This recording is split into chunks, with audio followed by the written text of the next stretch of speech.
Channel Bapan sir physics classes. আজকের ভিডিওতে আমরা স্থিতি বিজ্ঞানের বলে যে চ্যাপ্টারটা রয়েছে তার পর্ব 1 দেখব, যেখানে আমরা গতি, স্থিতি এবং নির্দেশতন্ত্র সম্পর্কে ডিটেইলস আলোচনা করব। চলো দেরি না করে আমরা শুরু করি। এখন স্থিতি বিজ্ঞান কাকে বলে? না, স্থিতি বিজ্ঞান হলো বিজ্ঞানের একটা শাখা যেখানে কোনো স্থির বস্তুর উপর বলের প্রভাব, স্থির বা গতিশীল বস্তুর উপর বলের প্রভাব নিয়ে আলোচনা করা হয়ে থাকে।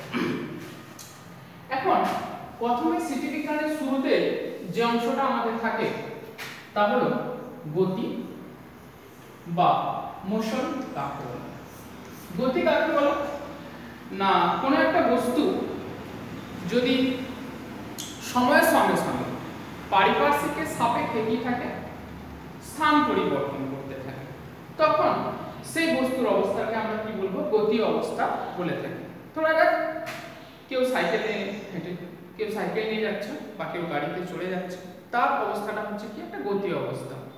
ঠিক তেমনি যদি আমরা স্থিতি বলি, স্থিতি হচ্ছে গতির ঠিক উল্টো অবস্থা। অর্থাৎ যদি এমনটা হয় কোনো একটা বস্তু সময়ের সঙ্গে সঙ্গে পারিপার্শ্বিকের সাপেক্ষে কি রয়েছে, স্থির রয়েছে, তখন তাকে আমরা বা তার অবস্থাটাকে আমরা কি বলি? স্থিতি বলে থাকি। এখন স্থিতি বা গতি গেল, আমরা যে বিষয়টা নিয়ে দেখব সেটা হলো নির্দেশতন্ত্র, ফ্রেম অফ রেফারেন্স। নির্দেশতন্ত্র হলো না, যখন আমরা কোনো একটা বস্তুর গতি বা স্থিতি অবস্থা বিবেচনা করি, তখন কোনো একটা স্থানের সাপেক্ষে তাকে কি করা হয়? বিচার করা হয় থাকে। না সে বস্তুটা গতি অবস্থায় রয়েছে না স্থিতি অবস্থায় রয়েছে।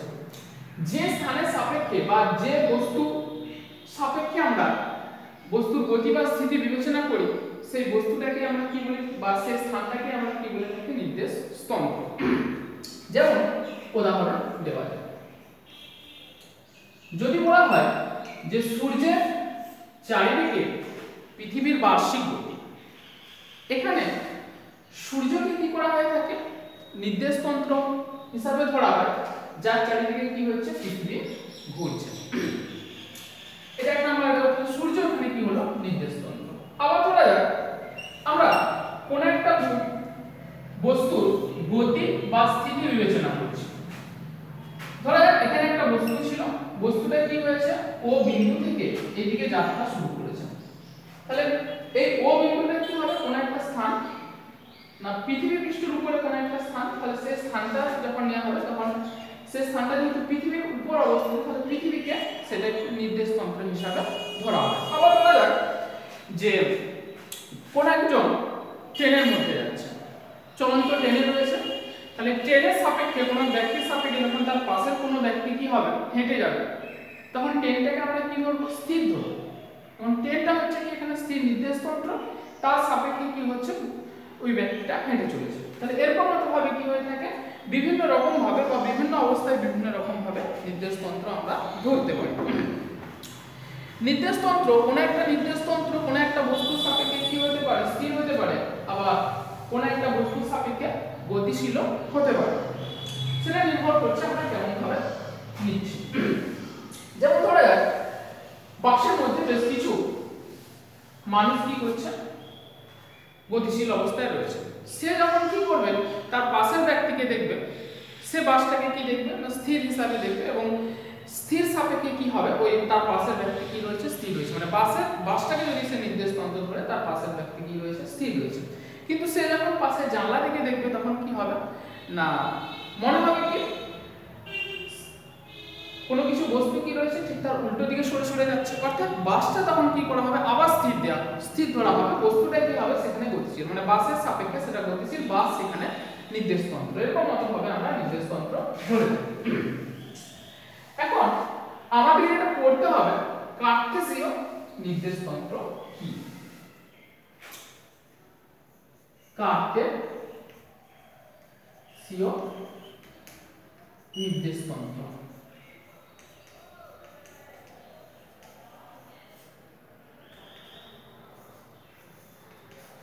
কার্টেসীয় নির্দেশতন্ত্র হলো যে এই নির্দেশতন্ত্রের উদ্ভাবক হচ্ছে ফরাসি গণিতবিদ ডেকার্ট এবং এই নির্দেশতন্ত্রের আবার বেশ কিছু ভাগ রয়েছে, যেমন 1 ডাইমেনশনাল হতে পারে, 2 ডাইমেনশনাল হতে পারে এবং 3 ডাইমেনশনাল হতে পারে, যেটাকে বাংলায় বলা হয়ে থাকে একমাত্রিক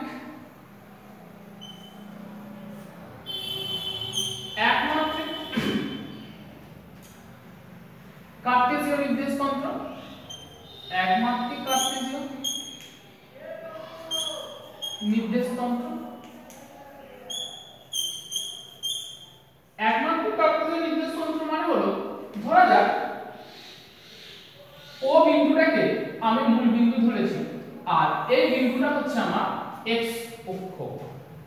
তাহলে এই বিন্দু থেকে যদি কোনো একটা বস্তুর অবস্থান আমরা দেখি বা কোনো একটা বস্তু যদি এই x অক্ষ বরাবর চলতে থাকে, কোনো এক সময় সে যদি p বিন্দুতে এসে পৌঁছায় এবং এখান থেকে এই ডিসটেন্সটা যদি দূর x হয়, ছোট x আমরা ধরি, তাহলে এর স্থানাঙ্কটা যেটাকে আমরা বলবো বা একে আমরা কি করব, একটা ডিসটেন্স দিয়ে প্রকাশ করব, শুধুমাত্র বলবো মূল বিন্দুর সাপেক্ষে তার দূরত্ব রয়েছে কি x, মানে একটি ডাইমেনশন লাগছে বা একটা মাত্রা এখানে যেহেতু লাগছে, তাই এটা হচ্ছে একমাত্রিক গতির মধ্যে পড়ে। যেমন কোনো একটা বস্তু সরলরেখা বরাবর চলছে, তখন তার গতি কিন্তু একমাত্রিক গতি বা কার্টেসীয় নির্দেশতন্ত্রের মধ্যে পড়ে। দ্বিতীয় হলো দ্বিমাত্রিক গতি।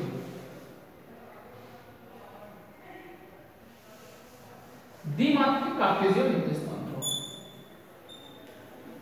দ্বিমাত্রিক এখানেও কি রয়েছে, দুটো মাত্রা রয়েছে। ধরা যাক আমরা এদিক বরাবর x অক্ষ ধরলাম আর এদিক বরাবর y অক্ষ ধরলাম। এখন এই x আর y অক্ষে কোন একটা স্থানে p একটা বিন্দু রয়েছে, যার স্থানাঙ্ক আমরা বললাম x, y, অর্থাৎ এর মূল বিন্দু থেকে x অক্ষ বরাবর x ডিসটেন্স দূরে এবং y অক্ষ বরাবর y ডিসটেন্স দূরে হলো। এখন OP ডিসটেন্সটা কত হবে? যদি বলি আমরা OP ডিসটেন্সটা বের করব, তাহলে OP কত আসবে না, এটা একটা সমকোণী ত্রিভুজ। সমকোণী ত্রিভুজের OP টা হচ্ছে কি, সমকোণী ত্রিভুজের OP বের করার আমরা সূত্র জানি, অতিভুজের সব হচ্ছে ভূমি স্কয়ার প্লাস লম্ব স্কয়ার, অর্থাৎ x square plus y square হিসাবে আমরা লিখতে পারি। অর্থাৎ কোন একটা বস্তু যদি xy তলে মুভ করে থাকে বা ঘোরাফেরা করে, তখন তার গতিটাকে আমরা কি বলবো, দ্বিমাত্রিক গতির মধ্যে পড়ে এবং তার নির্দেশতন্ত্র যেটা লাগবে সেটা হচ্ছে দ্বিমাত্রিক কার্টেসীয় কিন্তু নির্দেশতন্ত্র। অর্থাৎ দুটো মাত্রা রয়েছে, যে x আর একটা রয়েছে কি y। এর পরে এটা রয়েছে আমাদের ত্রিমাত্রিক কার্টেসীয় নির্দেশতন্ত্র। ত্রিমাত্রিক কার্টেসীয় নির্দেশতন্ত্র মানে এখানে তিনটে মাত্রা রয়েছে, অর্থাৎ তিনখানা অক্ষ একসঙ্গে রয়েছে। এদিক বরাবর আমরা নাম দিলাম x, এদিক বরাবর বললাম y আর এদিক বরাবর বলা হলো কি z। এই ত্রিমাত্রিক নির্দেশতন্ত্রে আমরা p একটা বিন্দু নিলাম, তার স্থানাঙ্ক হচ্ছে x, y, z, অর্থাৎ x অক্ষ বরাবর এর ডিসটেন্সটা হচ্ছে x, তারপরে y অক্ষ বরাবর এর ডিসটেন্সটা রয়েছে কত, y। এটাকে যদি আমরা যোগ করি তাহলে এটা একটা সমান্তরাল আকারে আসবে। এর এই অংশের যে মান সেটাকে আমরা আগের মতো করে দ্বিমাত্রিকে লিখলাম, সেটা কত হলো না, x square plus y square. এই বিন্দু থেকে যদি আমরা এই বিন্দুটা যোগ করে, অর্থাৎ এটা যদি p বিন্দু হয় আমাদের, এই ডিসটেন্সটা যদি আমার কি হয়ে থাকে,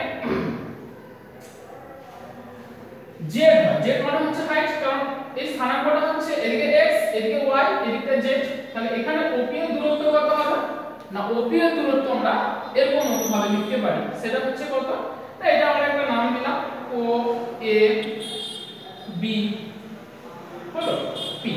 তাহলে OP যেটা হবে সেটা হচ্ছে কত, OB square plus PB square. OB টা কি এখানে না, OB টা হচ্ছে কি, এটাও একটা সমকোণী ত্রিভুজ হবে, দেখতে এরকম লাগছে কিন্তু এটা একটা অ্যাকচুয়ালি কি একটা সমকোণী ত্রিভুজ। সমকোণী ত্রিভুজের এই অংশটা হচ্ছে অতিভুজ, একটা লম্ব একটা ভূমি। তাহলে এখান থেকে আমরা যদি মান বসাই রুট ওভার কত আসবে x square plus y square তার হোল স্কয়ার প্লাস এটার জন্য কত আসবে z স্কয়ার। তাহলে টোটাল এর মানটা আসবে কত x square y square plus z square. অর্থাৎ ত্রিমাত্রিক গতির ক্ষেত্রে যখন আমরা কোনো একটা বস্তুর মূল বিন্দু থেকে দূরত্ব বের করব তখন তার root over x square plus y square plus z square আকারে লেখা হবে। এবং ত্রিমাত্রিক কেন বলা হচ্ছে, এখানে মাত্রা কিন্তু 1 2 3 টোটাল তিনটে রয়েছে, এজন্য একে ত্রিমাত্রিক গতি বলা হয়।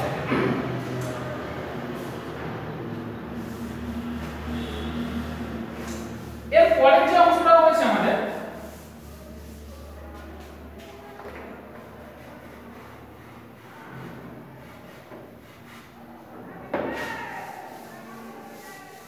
এরপরে আরো একটা নির্দেশ তন্ত্র আমরা পাবো। কার্টেসিয়ান নির্দেশ তন্ত্র হয়ে গেল তিনটে পেলাম, 1 ডাইমেনশনাল 2 ডাইমেনশনাল আর একটা গেল কি 3 ডাইমেনশনাল। এরপরে যেটা রয়েছে আমাদের পোলার নির্দেশ তন্ত্র। পোলার নির্দেশ তন্ত্র, পোলার নির্দেশ তন্ত্রটা দ্বিমাত্রিকের মতো একটা দ্বিমাত্রিক গতি বটে, মানে দ্বিমাত্রিক নির্দেশ তন্ত্র। এটাকে আমরা দুটো অংশ নিলাম, একটা OX একটা OY। এই জায়গায় P একটা বিন্দু নেওয়া হলো যার স্থানাঙ্কটা হচ্ছে r, থিটা। এটা হচ্ছে OP। আমরা যদি ধরি OP থেকে এই বরাবর একটা ডিসটেন্স আঁকলাম আমরা লম্ব OA, তাহলে OA টা হচ্ছে কি x অক্ষ বরাবর অবস্থিত, মানে এটা x, আর P বিটা y অক্ষ বরাবর অবস্থিত, মানে এটা হচ্ছে y। আর এটা যেহেতু r, থিটা, এটা মানে হলো r, আর এই কোণটা হচ্ছে কি থিটা। যদি আমরা ত্রিভুজ POA এই অংশটা নিই, এটা একটা অবশ্যই সমকোণী ত্রিভুজ যা y বাই r মানে লম্ব বাই অতিভুজ, y বাই r সমান কত আসবে sin থিটা। এখান থেকে y সমান আমরা কত লিখতে পারি r sin থিটা, এটা আমরা 1 নাম্বার দিলাম। ঠিক একই রকম ভাবে x বাই r, x মানে কি ভূমি বাই অতিভুজ যদি করি আমরা, x বাই r সমান আরো একটা আসবে, সেটা হচ্ছে কত cos থিটা, অর্থাৎ x সমান r cos থিটা। এটা আমরা 2 নাম্বার দিলাম। 1 নাম্বার আর 2 নাম্বারকে যদি আমরা স্কয়ার করে যোগ করি তাহলে 1 প্লাস 2 স্কয়ার করার পরে তাহলে কত আসবে, এটা x square plus y square সমান r square sin square theta plus r square cos square theta. r square যদি আমরা কমন নিই তাহলে এটা আসছে কত sin square theta plus cos square theta, অর্থাৎ এটা কত আসবে r square. x square plus y square সমান হচ্ছে r স্কয়ার, এটা পেলাম। আর একটা অংশ আমরা এখান থেকে পেতে পারি যদি 1 কে 2 দিয়ে ভাগ করে দিই, এটা আমরা মুছে দিই এদিকটা। যদি 1 কে 2 দিয়ে ভাগ করা হয় 1 ভাজিত 2, তাহলে এই যে r sin theta by r cos theta, r sin theta by r cos theta সমান কত আসবে, r sin থিটা মানে y সমান y বাই x। এই যে মান আমরা বসিয়েছি, এটা 1 থেকে 1 কে 2 দিয়ে ভাগ করছি, তাহলে r sin theta by r cos theta সমান আসবে এটা। এগুলো আমরা মুছে দিলাম। তাহলে r আর কেটে গেল, tan থিটা সমান কত আসছে, tan থিটা সমান y বাই x। অতএব থিটা সমান কত আসবে না, থিটা সমান tan ইনভার্স, যখন tan টাকে ওইদিকে নিয়ে যাব ইনভার্স হবে, এটাকে y বাই x আকারে আমরা লিখতে পারি। অর্থাৎ পোলার নির্দেশ তন্ত্রে আমার x square plus y square মানটা r স্কয়ারের সঙ্গে সমান এবং থিটার মানটা tan inverse y by x এর সঙ্গে সমান। পোলার কেন বলছে, মেরু মানে এখানে r আর থিটা এই হিসাবে আমরা ব্যবহার করে থাকি বলে। তাহলে এই গেল আমার পোলার নির্দেশ তন্ত্রের মধ্যে সম্পর্ক। এরপরে যেটা রয়েছে আমাদের স্ফেরিক্যাল নির্দেশ তন্ত্র বা গোলীয় নির্দেশ তন্ত্র।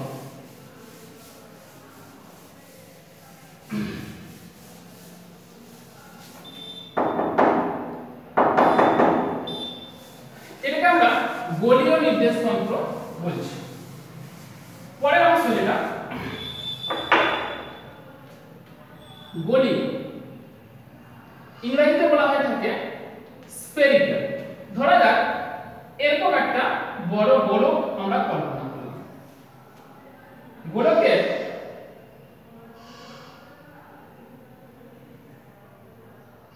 এই জায়গাতে একটা পি রয়েছে, পি একটা বিন্দু। পি বিন্দুটা যেহেতু একটা গোলীয় নির্দেশতন্ত্র, এটা কিন্তু অবশ্যই একটা 3 ডাইমেনশনাল, এটা ত্রিমাত্রিক নির্দেশতন্ত্রের মধ্যে পড়ে। এটাকে যদি আমরা ও বলি তাহলে এটা ও এক্স, এটা ও ওয়াই, এটা ও জেড। এই পিটা মূল বিন্দু থেকে আর ডিসটেন্স দূরে অবস্থিত। আমরা ধরে নিয়েছি পি যে বিন্দুটা সেটা মূল বিন্দু থেকে আর ডিসটেন্স দূরে অবস্থিত। এটা একটা পুরো গোলক। গোলকটার মাঝে আমরা তিনটে ডাইমেনশন এঁকে নিয়েছি, একটা ও এক্স, একটা ও ওয়াই, একটা ও জেড। পি বিন্দু থেকে আমরা নিচে একটা পি ড্যাশ বিন্দু নিলাম, সেটাকে বলা হলো কি প্রক্ষেপ। প্রক্ষেপ পি ড্যাশ বিন্দু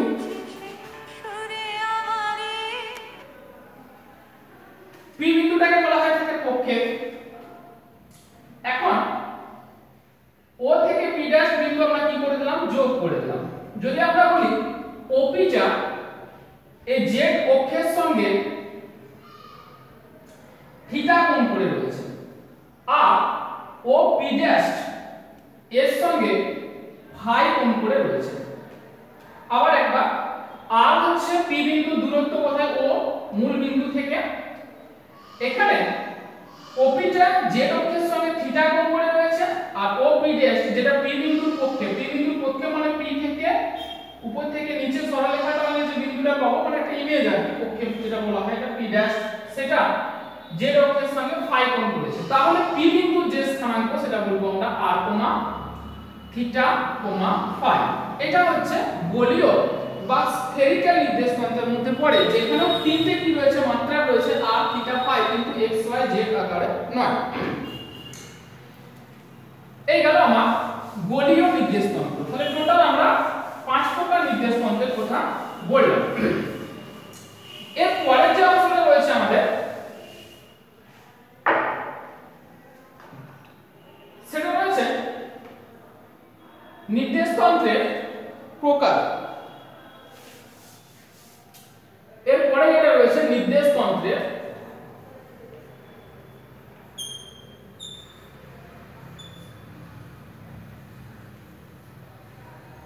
প্রকার। কত রকমের নির্দেশতন্ত্র হয়ে থাকে? সাধারণত আমরা নির্দেশতন্ত্রকে দুটো ভাগে ভাগ করে থাকি। একটা হচ্ছে জড়ত্বীয় নির্দেশতন্ত্র, আর দুয়ে হচ্ছে অজড়ত্বীয় নির্দেশতন্ত্র। এটাকে বলা হয় থাকে ইনার্সিয়াল ইংরেজিতে, আর এটাকে বলা হয় থাকে নন ইনার্সিয়াল। এখন জড়ত্বীয় নির্দেশতন্ত্র কোনটা বা কাকে বলে? যখন কোনো বস্তু কি হয়ে থাকে, গতিশীল অবস্থায় রয়েছে, স্থির বা সমবেগে গতিশীল অবস্থায় রয়েছে।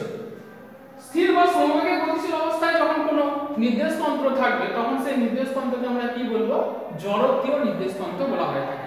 এই জড়ত্বীয় নির্দেশতন্ত্রের একটা বিশেষ বৈশিষ্ট্য হচ্ছে, এখানে নিউটনের প্রথম সূত্র তো কাজ করে, এমনকি নিউটনের তিনটে সূত্রই ভ্যালিড, অর্থাৎ এখানে তিনটে সূত্রই আমার কি হয়ে থাকে, নিউটনের কাজ করে থাকে। জড়ত্বীয় নির্দেশতন্ত্র কাকে বলা না, যেখানে কোনো বস্তু কি হয়ে থাকে, স্থির বা একটা সমবেগ নিয়ে গতিশীল অবস্থায় রয়েছে, সেই জড়ত্বীয় নির্দেশতন্ত্রকে আমরা জড়ত্বীয় নির্দেশতন্ত্র বলি। আর অজড়ত্বীয় নির্দেশতন্ত্র কাকে বলে না, যে নির্দেশতন্ত্রে কি রয়েছে, নির্দেশতন্ত্রে একটা নির্দিষ্ট ত্বরণ সহ ত্বরণ রয়েছে, তার মধ্যে ত্বরণ সহ ঘূর্ণায়মান বলতে পারো। যেমন এই মাত্র আমরা উদাহরণ দিলাম যে সূর্যের চারিদিকে পৃথিবীর গতি। এখানে পৃথিবীর গতিটা কি একটা ঘুরন্ত নির্দেশতন্ত্র। এই ঘুরন্ত নির্দেশতন্ত্রের মধ্যে কি হয় থাকে, নিউটনের কোনো বল কাজ করে না, মানে নিউটনের যে সূত্র রয়েছে সেই সূত্রগুলো কিন্তু কাজ করে না। এখানে আলাদা রকম সূত্র আছে, যেমন ও অভিকেন্দ্র অপকেন্দ্র বল বা অলিক বল, এই সমস্ত অলিক বল কি হয়ে থাকে অজড়ত্বীয় নির্দেশতন্ত্রে দেখা যায়। তাহলে এই গেল জড়ত্বীয় নির্দেশতন্ত্র আর একটা অজড়ত্বীয় নির্দেশতন্ত্রের মধ্যে পার্থক্য। প্রথম পর্বে মোটামুটি যে অংশটা ছিল আমাদের বেসিক যে অংশটা নির্দেশতন্ত্র সম্পর্কে এখানেই শেষ হলো। পরের ভিডিওতে আমরা অন্য কোনো বিষয় নিয়ে পরবর্তী অংশ যেটা রয়েছে স্মৃতি বিজ্ঞানের সেটা নিয়ে দেখব। ভিডিওটি দেখার জন্য ধন্যবাদ।